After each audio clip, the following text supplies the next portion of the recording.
The session was recorded on March 26, 2021.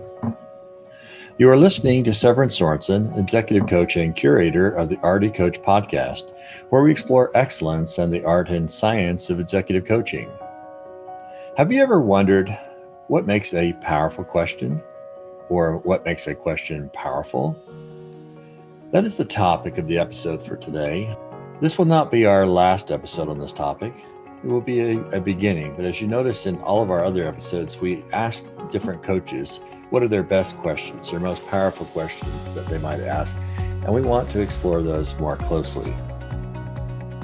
Someone once described a powerful question as a hot knife cutting through butter. The most powerful questions might be the ones that nobody has asked them before. The power of a question is not the question, but the response that it awakens. I've had clients who've come back to me for months and even years later saying that a question or a statement that I made to them in a coaching session has echoed in their mind ever since. And their pondering about that question made them do something or want to take action about it. So I do say I have to be really careful what I say and be mindful about what I'm thinking, but it does tell me a lot that what we say is important. And if we ask a great question and we have it nested just right, it can be a launch point for 1,000 thoughts that one might have to help them take great action. A question may give you answers or knowledge. A powerful question gives you wisdom and insight. Great questions cause one to ponder, think, and stew over issues. You know you've asked a great question when one responds, "Now that's a great question," or "Wow, I've never thought of it that way," or "Give me a moment." And do give them a moment. Never rob a great question with a premature answer. Let silence do the heavy lifting, allowing the one asked to mull over the idea a little while longer. One of the oldest questions recorded in history comes from the book of Genesis, chapter 3, verse 9. In that book it says, "And the Lord God called Adam and said unto him, Where art thou?" Other versions write, "Where are you?" or "Where are you hiding?" Now, do you think in a world of an all-powerful God, that God in this context did not physically know where Adam was? Why would he ask the question? What was powerful for Adam in hearing this question, "Where art thou?" We might say to someone in a coaching situation, "Where are you now?" Where are you now in your life or your career or your relationships? Carl Jung put it this way: who are you and what are you becoming? Other sentence stems might include from this thought, who are you? What are you? What is your why? All of these questions might cause a client to stop, ponder, think, and take action. That is the heart of powerful questioning.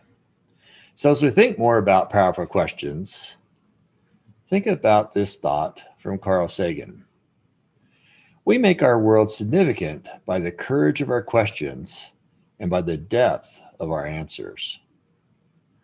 Consider this gem from Carl Rayner. Which do we love more, the small island of our so-called knowledge or the sea of infinite mystery? Now that certainly is a quote made of curiosity. In the body of work known as Understanding by Design by McTighe and Wiggin, you can see their research going clear back to 2004, 2005, 2007, 11, and 12. They explore the central concept that we're exploring today in the Arete Coach Podcast. What makes a question essential or something we might call powerful? And when is an essential question a great question? Here are 7 defining characteristics of an essential question that can seed a great question. First, it is open-ended. That is, it typically will not have a single, final, or a correct answer. Second, it is thought-provoking and intellectually engaging, often sparking discussion and debate. Third, It calls for higher order thinking, such as analysis, inference, evaluation, prediction. It cannot be effectively answered by recall alone. Fourth, it points towards important transferable ideas within and sometimes across disciplines. Fifth, it raises additional questions and sparks further inquiry. Sixth, it requires support and justification, not just an answer. Seven, it recurs over time. That is, the question can and should be revisited again and again. Now, that's very powerful, and McTighe and Wiggin have written extensively on this and about questioning, and it informs much of education process today. Here are some examples of questions that might cause one to stop and ponder. Consider this gem from Michael Montague. Why do we take ourselves so seriously? That's a great question. You could talk about it in a coaching session for a long time. Or how about this one from Tim Ferriss, the author of The 4-Hour Workweek? What would this look like if it were easy? You might stimulate exploration for deeper thought by adding this quote from Confucius. Life is really simple, but we insist on making it complicated. How could that quote and that question, what would this look like if it were easy, be used in a coaching situation? Other powerful questions might evoke action, discomfort, and pause. Consider the following. Eckhart Tolle wrote in The Power of Now, if not now, when? Imagine what one could do with greater intention by stirring up the settled into action. Mark Twain wrote, whenever you find yourself on the side of the majority, it is time to pause and reflect. What if I did the opposite? Might this be a coaching question for your clients? To be disruptive is to be creative, green, and growing. To rest on one's laurels is the surest glide slope of a past success and a way to obsolescence. Consider this deep question from Lord Byron. What deep wounds ever closed without a scar? We might rephrase it. Do deep wounds ever close without a scar? And off the discussion might go, helping us understand how we might help another in a coaching situation. Or think of this great question. Do you want to be right or be happy? I'm reminded in this question of a little story called This is a Story of John O'Day, who died maintaining his right of way. He was right, dead right, as he sailed along, but he's just as dead as if he were wrong. Do you want to win the battle or do you want to win the war? Do you want to be right or do you want to be happy? And what are the different thoughts that one might have there?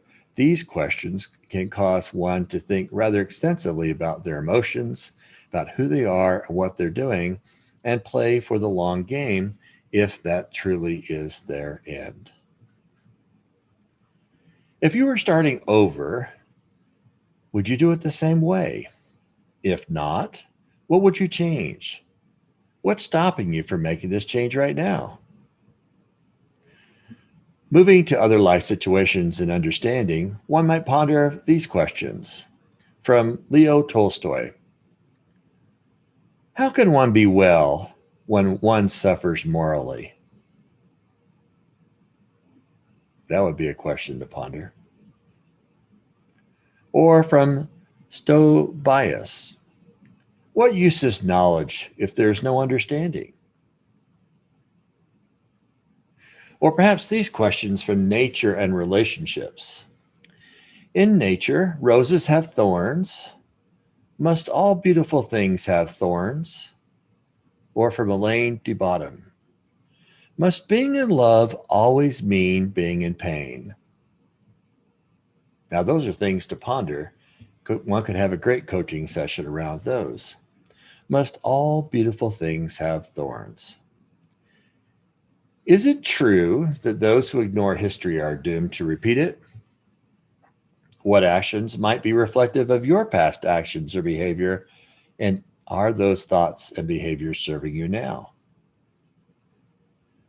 If your actions should cause you to lose your wealth, business, or social standing tomorrow, who will stand by your side? Consider this subtle change of the same question. If you were to lose your wealth, business, or social standing tomorrow due to a false rumor, who will stand by your side? Turning to another theme, the fear of death and what people may or may not do about it, consider the following thoughts. If you were writing your biography, what would you name it and why? What will be your legacy? Or is an intentional legacy important to you? If you were given a death sentence by a doctor given only a few months to live, how would you live? What might you do? What might you stop doing? What would be important to you then? Is there anything that might bring you more joy today that you might want to start doing right now? Steve Jobs, the founder of Apple, Pixar, and other companies, gave an insightful answer to these questions in his Stanford commemoration speech in the year 2005. Quote, "When I was young, I heard these words. If you live each day as if it were your last, someday you'll most certainly be right." The quote made an impression on me, and since then, for the past 33 years, I have looked in the mirror every morning and asked myself, if today were the last day of my life, would I want to do what I'm about to do today? And he remarked, and whenever the answer has been no for too many days in a row, I know I need to change something. Remembering that I'll be dead soon is the most important tool. It is the most important tool I've ever encountered to help me make big choices in life. Because almost everything, all expectations, all pride, all fear of embarrassment or failure, these things just fall away in the face of death, leaving only what is important. Remembering that you're going to die is the best way I know to avoid the trap of thinking you have something to lose. You are already naked. There is no reason not to follow your heart. Steve Jobs. So we may not be near death today, yet time passes on. In a coaching situation, we might ask our client, if you only had 30 minutes a day, what would you spend your time doing? This from Ahmad Fayed, a founder of a global online financial advisory firm. Further, if you could quantify your most lucid time of the day, where all the lights are switched on and you are the clearest in your thoughts, how could you protect that time? How do you use that time? What are you doing with that time? Another question we ask sometimes in our coaching situation, what's on your mind? What do you want more of in life? If you were able to edit out of your life certain things, what would you edit out? If it is true that we become most like those whom we associate, do you like your present company of friends and peers? If you become more like them, will you be happy? If not, what might you do to become more happy or more like those you want most to associate with? Other powerful questions in coaching situations may include, how can I add value today? How can you add value today? Going deeper, what would be of highest value today? What's holding you back? If this were to happen, what would it mean to you? Looking forward, if you had a genie in a bottle that could truly grant you one wish for the future, what would it be? Tell me more about this. If resources were not a constraint, how might you bring this vision to pass sooner? What's the most important thing you should be doing right now that you're not doing? And as an entrepreneur, I like this one. What are the most important considerations to ponder before starting that new business? How will you make that decision? Consider this question. What are you learning from your mistakes? And if you're not learning from your mistakes, what learning should we take away from that? What are you running to, and what are you running from? And do the answers to those questions help you or give you insight? How are you sleeping at night? And when you find yourself up at night, what are you thinking about? What is your view about goals? Do you have them? Do you let excuses keep you from achieving your goals? What experience or knowledge gained in your youth might be a limiting belief for you today? Is your childhood belief serving you now? What recent learning might you have experienced that is a limiting belief? Might it be time to unpack these beliefs and see if they still serve you now? On health, one of my favorite questions is this.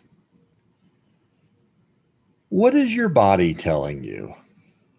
What is my body telling me? Are you listening? On passion, favorite question of mine. Fire is like passion.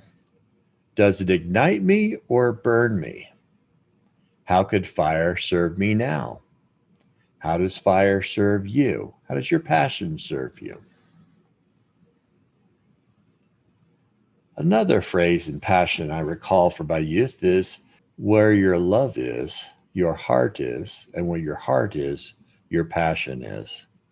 So what are you truly loving these days based on how you spend your time and your passion? And then there are many short and powerful questions. What's next? Why worry? What is? What are? Am I? I am? What matters now is, what matters in life is, and then what? What else? And a personal favorite, why not?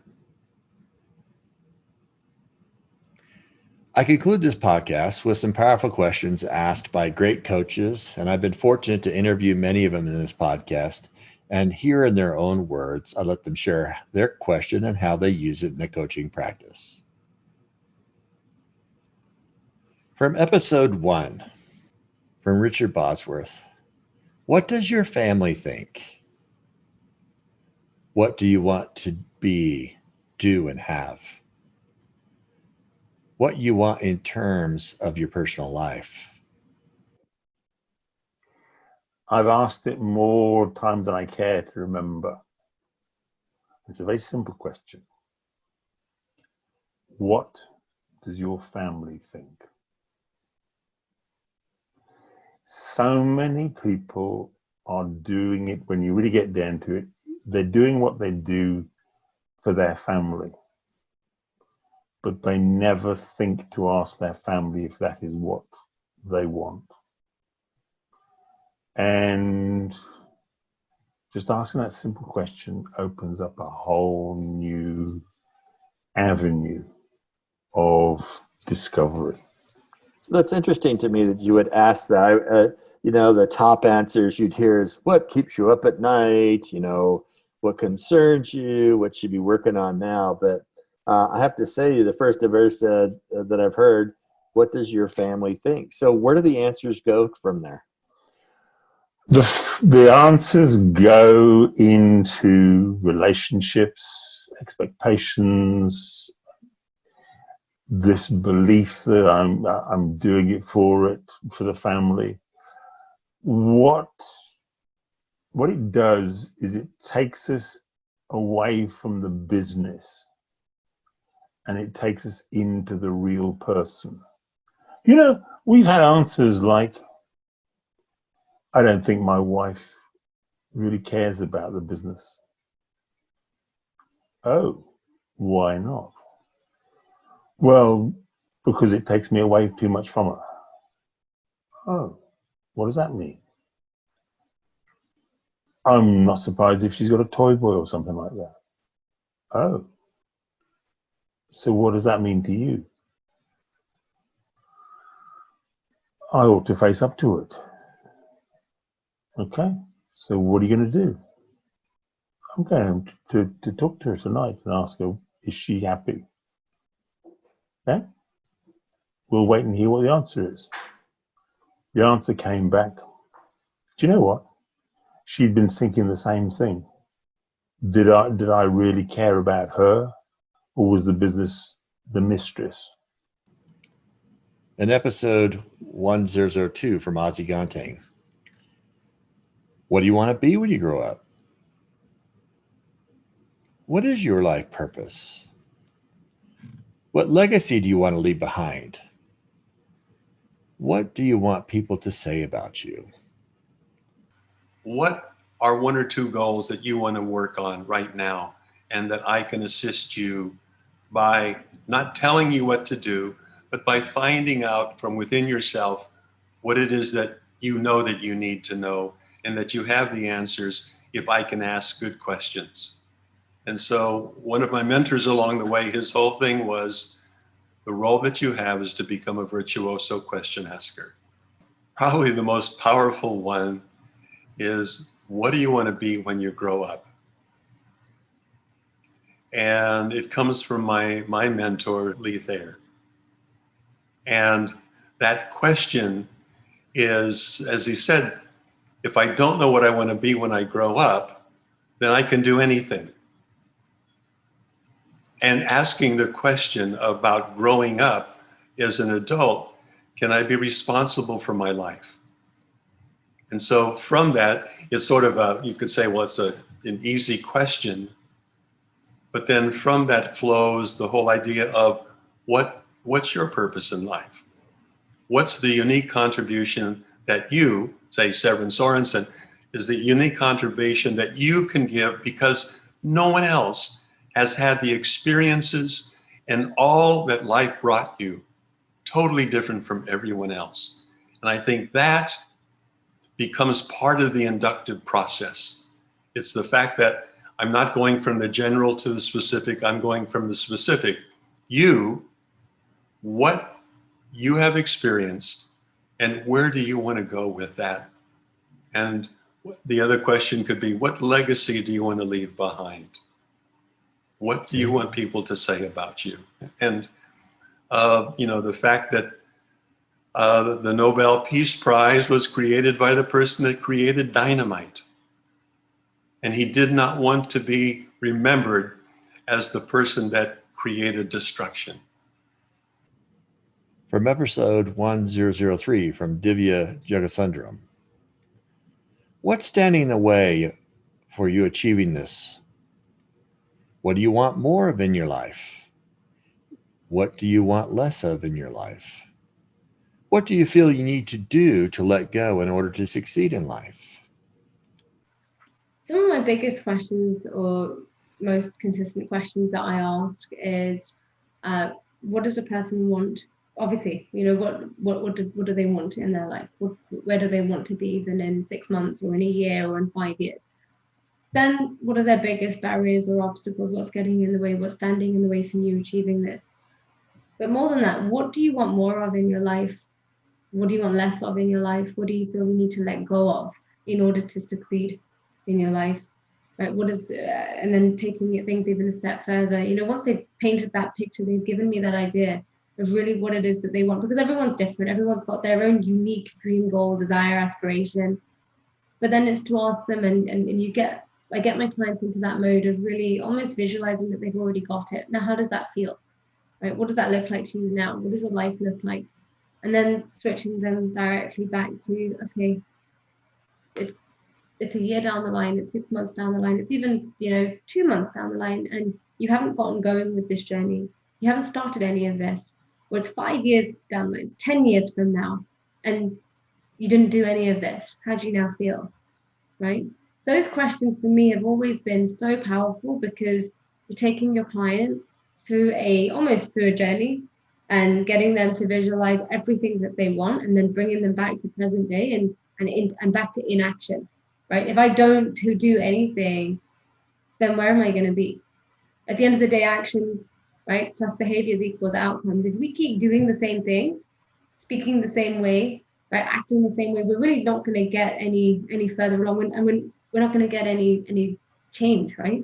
If you want change to happen, and again, when I look at all of my clients, they're only coming to me once they've reached a point that they actually want to do something. They've gotten so fed up, right, with how their life is, right? Or they've realized that, okay, I've tried to do this on my own, it hasn't worked, right? So I need some support, I need some accountability, right? I need some extra commitment to be put into something, and then only I'm going to be able to get this done if it's really important to them. At the end of the day, people aren't waking up in the morning and suddenly deciding they want to hire a life coach. My questions very much will take a client to actually, okay, what do you want? You know, where are you right now? And I love the whole what and if questions as well, right? So what will happen if X, Y, and Z changes? Or when and if questions, right? So when this changes, if this changes, what do you then see your life looking like? I like to keep my questions and things, Severin, very, very simple, very relatable. I think that's one thing that I credit myself on being as a coach, whether I am coaching a child or whether I'm coaching a top executive, right? I keep everything simple. From Bill Clark, episode 1004. What are you doing that you shouldn't be doing? What are you not doing that you should be doing?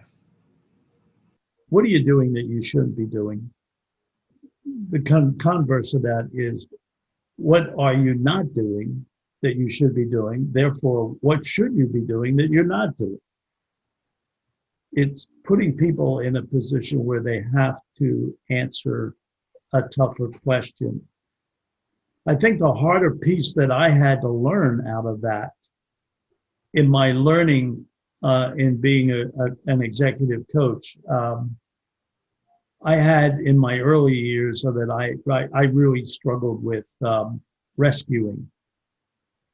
And what I mean by rescuing is I would ask people questions, and then they would stammer, they would struggle, and so what did I do but just jump in and rescue them and say, well, I guess what you meant was this. Oh yeah, that's what I meant. Mm-hmm. They don't learn. Nobody learns when you rescue them. So what I've really had to learn is, ask the tough question, but then let them struggle to answer it. For Noma Rosenberg, episode 1005. What do you think your choices are? One of the main ones is, what do you think your choices are? But there are lots after that. First of all, I always get to know every person that I'm coaching as an individual. So I'm working with them to fulfill some kind of goals that they have, and that varies. So while they're always trying to grow the business, they're also trying to do something that they believe in personally, or that they're going to get rewarded for. So I'll ask them to share their goals with me. And then if we can find a match between their own goals and what they're passionate about and where the company is going, that's what we're going to work on. So I'm going to ask them questions about, what they feel passionate about, what they have the energy to work on for a year or two until it's done. So when you have that match, it's nirvana. Or Glenn Waring, episode 1006. Now that you know what you want, do you see what you have to do to get it? The most important thing I have in my toolkit is questions. And the most important questions I've learned to ask rather patiently and slowly are, Sev, what is it you want? And you're going to give me a lot of answers that are actually not what you want. And the answer I'm looking for with a new client may take 6 months to emerge. And I know I'm there when the client says, I don't actually know what I want. So I like very much that answer, because it means that we're on some interesting turf. We're going to help this CEO give herself permission to live her life, which can have all sorts of energy providing feelings that translate into a more productive company. Feelings, are just reconstituted experiences.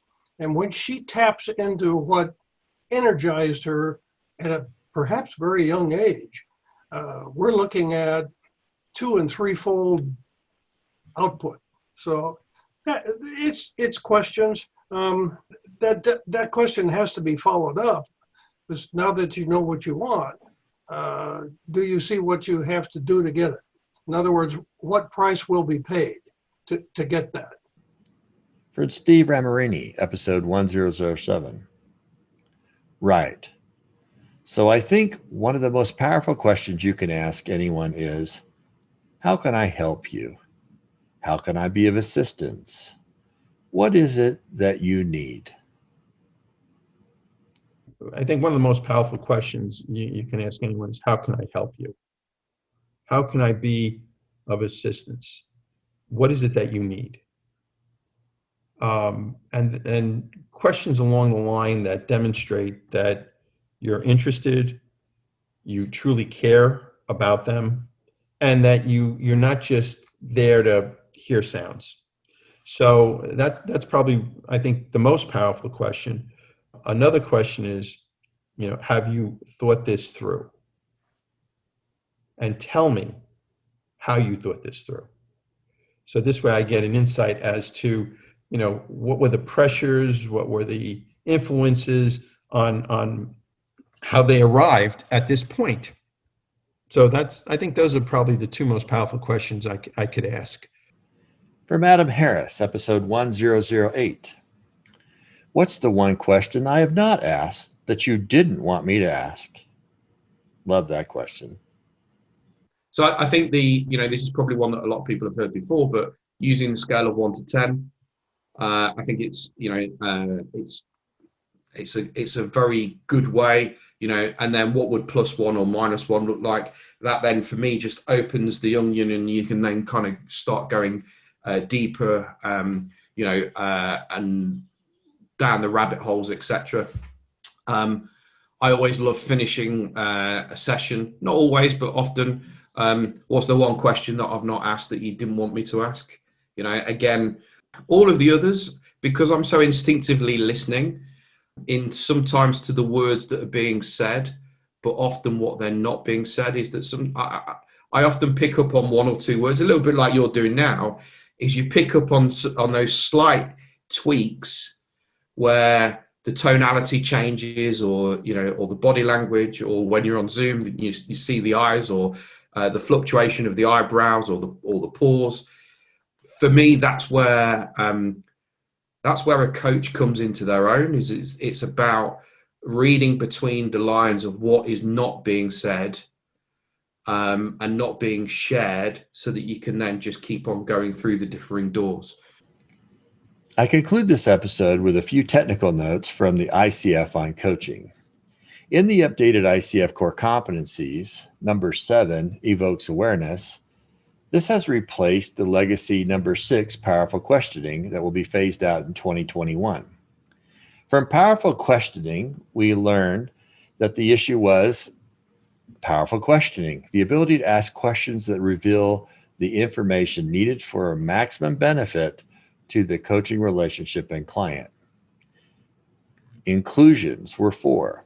1, ask questions that reflect active listening and an understanding of the client's perspective.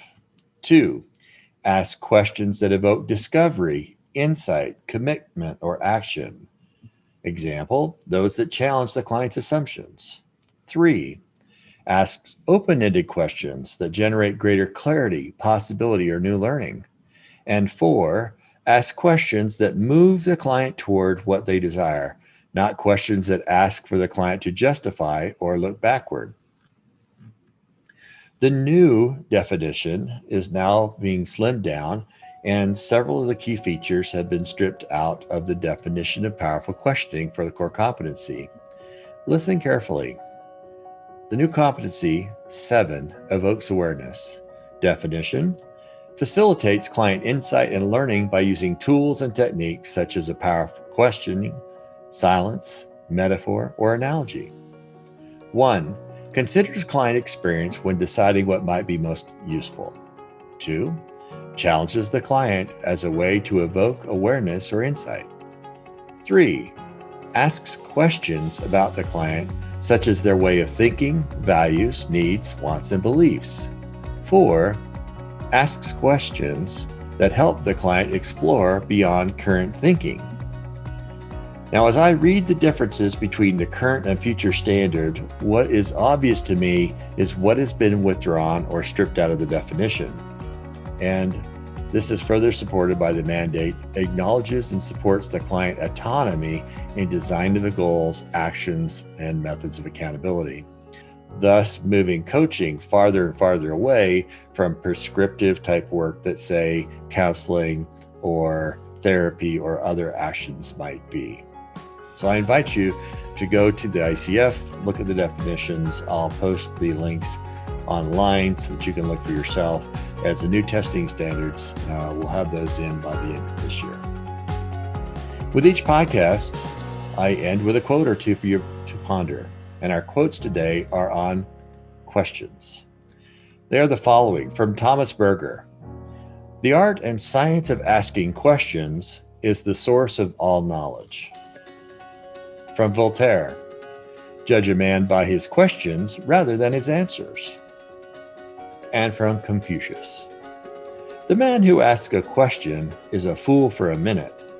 The man who does not ask is a fool for life. So let's ask questions.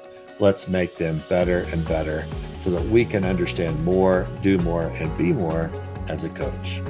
So until next time, be your best self. Seek to uplift others, be good, and do good. You have been listening to Severin Sorensen and the Arete Coach Podcast, where we explore excellence and the art and science of executive coaching today.